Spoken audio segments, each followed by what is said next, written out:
Good morning, Grace Covenant. It's Thursday, February 23rd, and I'm out here with my horses. Here's Traveler, and Chief is over here. So right now they're eating their grain, they're eating their hay. They're getting ready to get turned out to the grass. And as Lent begins, I'm thinking about our theme of reflecting, puzzling, and emerging, and this invitation that we have before us to admit that we just have all these kind of disparate pieces and parts, and trusting the Spirit to bring them together during this Lenten time, to show us what they need to show us, to say what they need to say. And I'm just keeping Traveler away from Chief's food. To allow parts and pieces that may not fit exactly together, but allow those parts and pieces to tell us something about ourselves, to tell us something about our community, our bodies, to tell us something about God and divine love. And I'm particularly thinking this morning about waste. So every morning I come out here and I clean up this stuff. And there are lots of words for it, but today we're going to call it horse manure. And I'm thinking about just the amazing elegance and precision of the way bodies are made to constantly be letting go, to be absorbing what's healthy and needed for balance, for equilibrium, and to let go of the things that, if we don't let go of them, they create toxicity, they create disease. And so there is this constant process that all sentient beings are going through all the time, which is ingesting and being nourished and then letting go of the things that we don't need.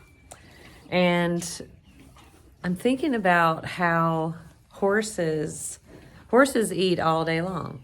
That's all they do. They're trying to maintain about 1,000 pounds or more of body weight on just grass, hay, and these horses eat a little grain just because Chief is almost 30 years old now and he needs a little extra nutrition. But horses are eating all day, so they're also pooping all day. They are ingesting, absorbing, and releasing and letting go all day long. And that beautiful process that they're in creates this amazing fertilizer. Horse manure is great fertilizer, especially horses like these that are, eating good grass and hay every day. Hay, courtesy of Anthony Cole, Jasperwood Farm. It's great hay.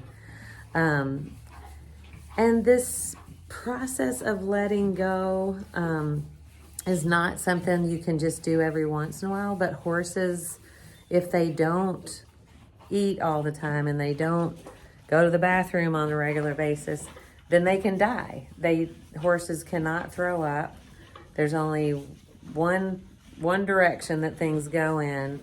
And if they aren't going to the bathroom every day on a regular basis over and over again, they get something called colic and they die. And so they just mediate and reflect this amazing knowledge to us as human beings about what it means to kind of achieve balance. And I think about how difficult it is for human beings to let go of things. And we hold on to this idea that we shouldn't have to change, or that the world shouldn't be changing, that our bodies shouldn't be changing. We especially grasp on to this kind of obstinance around change in Western culture about some things. Aging is one that we do. We have a very fraught relationship with aging.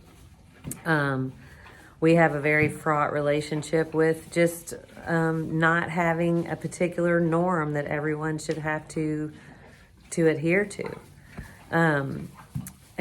And that translates into our spiritual lives, or in Christianity, in mainline Christianity especially.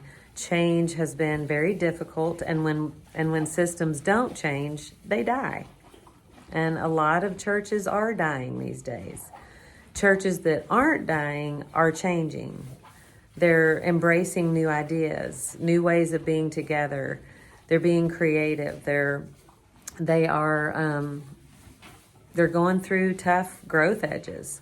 Those are the churches that remain vital. And Grace Covenant, we're one of those churches. And for some of us, that's hard. For a lot of us, different parts of this process, this ongoing process of change and seeking balance and leaning into transformation, different parts of that are hard for all of us. So I'm thinking today about how, how can Lent be a time where we really kind of get some more spiritual fiber in our systems and kind of notice the ways we might be spiritually constipated, for want of a better term. What are the ways that we are stuck in some ways of thinking, stuck in some ways of doing, stuck in some ways of feeling about each other or ourselves that do create disequilibrium, disease, distortion. For me, I'm thinking particularly just around how busy church life can be, and how busy I am, and how that word busy just kind of like doesn't even feel good in my system anymore. It's too much. It's too much too fast, which goes the opposite way. Then we kind of don't have time to digest and absorb. And so for me, I'm wondering about letting go of some of that, some of those, just doing too much. And it's hard not to do too much in a church, especially when you're short-staffed. I'm feeling a lot of stress right now just about doing, not only my job, which is a big job, but doing other people's jobs, because we don't have those people, and we're all kind of having to do more than one person's job, and how much that creates conditions in which it's hard to really absorb nutrients, and it's hard to know what to let go of, because when we don't absorb nutrients, we can let go of things that we actually needed.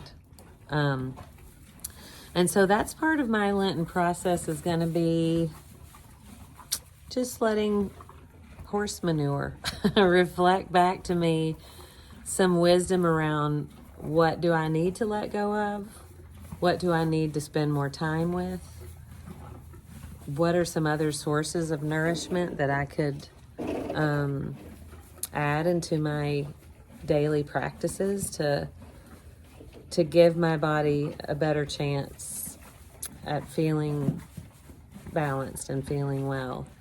And I'm going to pray the same for you, that whatever balancing you need, that there'll be some wisdom for you in this process of reflecting and puzzling and emerging. And I really hope you're going to find a way to engage with worship these next several weeks. The more we engage, the more we're all going to be nourished, and the more we're all going to grow, and the more we're all going to find the courage to let go of things we need to let go of, and embrace things that we need to embrace to be well together. So love to all, Grace Covenant. I pray that your day is full of blessings, full of love. Know that your church family loves you, and that I love you, and I hope to see you soon.